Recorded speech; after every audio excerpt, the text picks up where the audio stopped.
السلام عليكم ورحمة الله وبركاته. أهلا بيكم. الوصفة بتاعتنا النهاردة إن شاء الله هنعمل الليمون المخلل.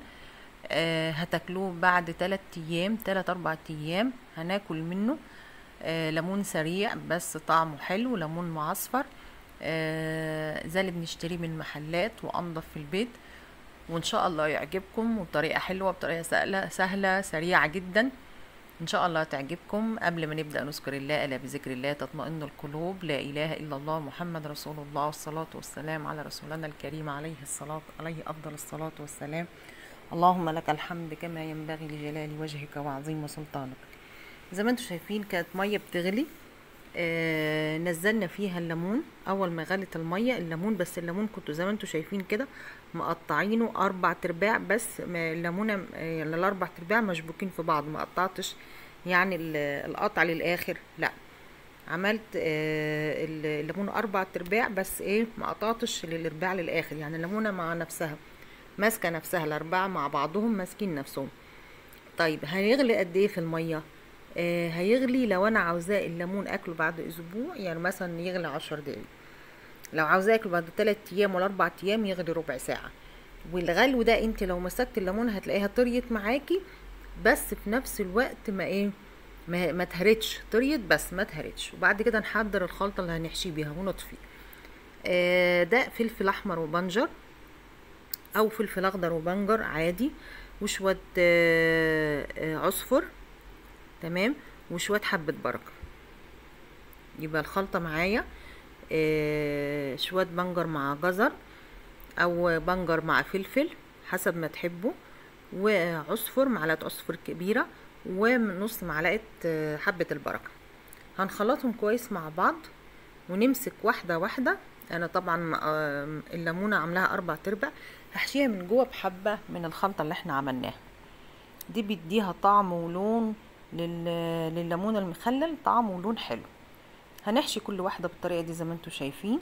وهكون مجهزة برطمان نضيف وكويس وناشف مفيهوش اي مية، وكنت سايباه يتهوى. وبعد كده هحشي بقى ليمونة ليمونة وهرص في البرطمان، تمام. الطريقة دي بتخليني اكل الليمون بسرعة، مش هستنى وقت طويل، لا، هي يا دوبك بالطريقة اللي احنا عاملينها دي هي 3 4 ايام وهنطلع ناكل منه. هحط صفين مثلا ليمون، وبعد كده هحط راق 3 4 فلفلات. يبقى كل صفين 3 ليمون هحط راق 3 4 فلفلات. وبعد كده اكون مجهزة مية، حاطة فيها ملح كويس مدوباه، اللتر احط فيه معلقة كبيرة، هدوبه. وبعد كده هصبه على الليمون، هسيبه 3 ايام. هما 3 ايام هنفتح نلاقي الجمال ده. ليمون شكله، لون المية بتاعته نفسها حلوة تفتح النفس، ممكن يعني متهيألي نشربها. شايفين الليمون شكله حلو، متخلل حلو، يعني هتدوقوه هتلاقوه حلو، لا هو في مرارة، ولا هو مجلد، ولا هو مهري.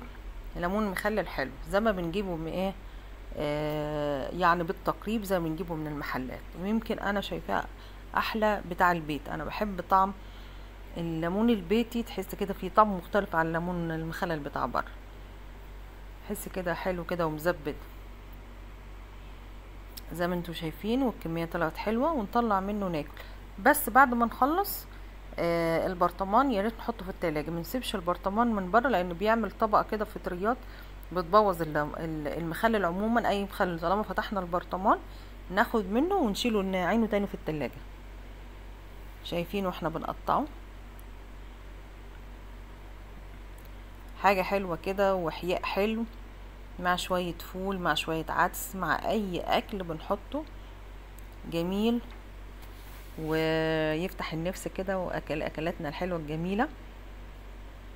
نعمل شوية في البيت بدل ما نشتري كل شوية.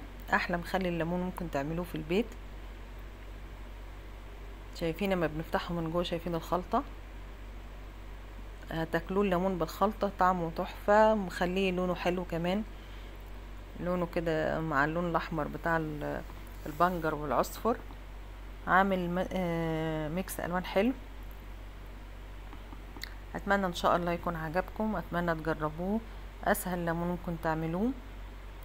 ما تنسوش اللي يعمله ان شاء الله يبعت لي تعليقات ويقول لي ايه اخباره. ما تنسوش لو عجبكم الفيديو ما تنسوش اللايك، وتشجعونا بلايك وكومنت حلو منكم.